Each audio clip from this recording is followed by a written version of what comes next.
Hindu mythology भरी पड़ी है बड़ी बड़ी कहानियों और पावरफुल डीएटीज से।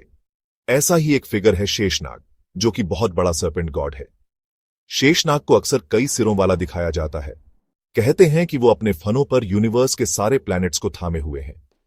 ये इमेजरी उनके इमेंस साइज और स्ट्रेंथ को दर्शाता है। शेषनाग हिंदू कॉस्मोलॉजी में बस एक स्टैटिक फिगर नहीं है। उन्हें अक्सर एक डायनामिक पोज में एक कॉस्मिक डांस करते हुए दिखाया जाता है। ये डांस यूनिवर्स के बैलेंस के लिए जरूरी है। ये बताता है कि शायद एंशिएंट मिथ्स सिर्फ स्टोरीज नहीं थे। हमारे पैरों के नीचे बहुत गहराई में रॉक और मैग्मा की लेयर्स से छुपा हुआ अर्थ का कोर है। ये वो पिघला हुआ नर्क नहीं है जैसा अक्सर फिक्शन में दिखाया जाता है। ये बहुत ज्यादा प्रेशर और हीट वाली जगह है जो हमारे प्लैनेट को शेप देता है। अर्थ के कोर के दो अलग अलग पार्ट्स हैं। एक लिक्विड आउटर कोर है और एक सॉलिड इनर कोर है। आउटर कोर आयरन और निकल का एक स्वर्लिंग ओशन है। ये कॉन्स्टेंटली मोशन में रहता है। ये मोशन अर्थ के रोटेशन और इनर कोर से निकलने वाली इंटेंस हीट की वजह से होता है। ये लिक्विड मेटल ओशन एक जाइगेंटिक डायनामो की तरह काम करता है। ये प्लैनेट का मैग्नेटिक फील्ड जनरेट करता है जो हमें हार्मफुल सोलर रेडिएशन से बचाता है। इस मैग्नेटिक फील्ड के बिना अर्थ पर लाइफ जैसी हम जानते हैं पॉसिबल नहीं होगी।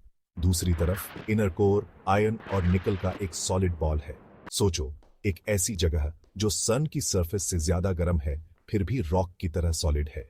ये अर्थ के इनर कोर की पैराडॉक्सिकल रियलिटी है। अर्थ के इनर कोर की मूवमेंट हमारे डे और नाइट के ड्यूरेशन को भी अफेक्ट करती है। जब इनर कोर की स्पीड चेंज होती है तो ये प्लैनेट की रोटेशन को स्लाइटली स्लो या फास्ट कर सकती है। इस सटल चेंज का असर हमारे डेली लाइफ पर नहीं दिखता, लेकिन लॉन्ग टर्म में यह सिग्निफिकेंट हो सकता है। शेषनाग का कॉस्मिक डांस अपने रिदमिक मूवमेंट्स और लाइफ सस्टेनिंग प्रॉपर्टीज के साथ अर्थ कोर के डायनामिक्स में एक इंटरेस्टिंग पैरेलल दिखाता है। आउटर कोर में swirling molten iron convection currents के कारण मिथिकल सर्पेंट के सर्पेंटाइन डांस की तरह है। जैसे शेषनाग के मूवमेंट से अर्थक्वेक्स आते हैं, वैसे ही अर्थ के आउटर कोर में कन्वेक्शन करंट्स प्लेट टेक्टोनिक्स के लिए जिम्मेदार है। ये प्लेट्स मूव करती हैं और कोलाइड करती है, जिससे अर्थक्वेक्स, वोल्केनिक इरप्शंस और माउंटेन्स बनते हैं। इसके अलावा विष्णु जी का शेषनाग पर आराम करते हुए इमेज, जो क्रिएशन और डिस्ट्रक्शन के बीच बैलेंस को सिंबलाइज करता है, अर्थ कोर की साइंटिफिक अंडरस्टैंडिंग के साथ रेजोनेट करता है। कोर से निकलने वाली हीट प्लैनेट की जियोलॉजिकल एक्टिविटी को ड्राइव करती है। ये एक्टिविटी डिस्ट्रक्टिव और क्रिएटिव दोनों है। इससे डेवास्टेटिंग अर्थक्वेक्स और वोल्केनिक इरप्शंस आ सकते हैं। लेकिन ये कॉन्टिनेंट्स, ओशंस और जिस एटमॉस्फेयर में हम सांस लेते हैं उसके फॉर्मेशन के लिए भी जिम्मेदार है। शेषनाग के डांस का साइक्लिकल नेचर, मूवमेंट और स्टिलनेस का एक continuous cycle earth's magnetic field में रेजोनेंस करता है। ये मैग्नेटिक फील्ड जो आउटर कोर के मूवमेंट से जनरेट होता है, पीरियोडिकली अपनी पोलैरिटी फ्लिप करता है। इसका मतलब है कि मैग्नेटिक नॉर्थ और साउथ पोल्स अपनी जगह बदल लेते हैं।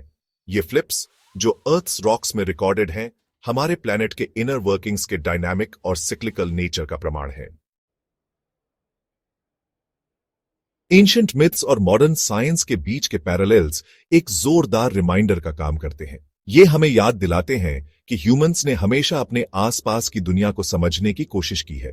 चाहे स्टोरी टेलिंग के जरिए या साइंटिफिक इंक्वायरी के जरिए, हमारा गोल हमेशा एंशिएंट हिंदूज, जिनके पास मॉडर्न साइंस के टूल्स नहीं थे, उन्होंने आसमान की तरफ देखा और कॉस्मिक सर्पेंट्स और डांसिंग गॉड्स की कहानियां बनाई।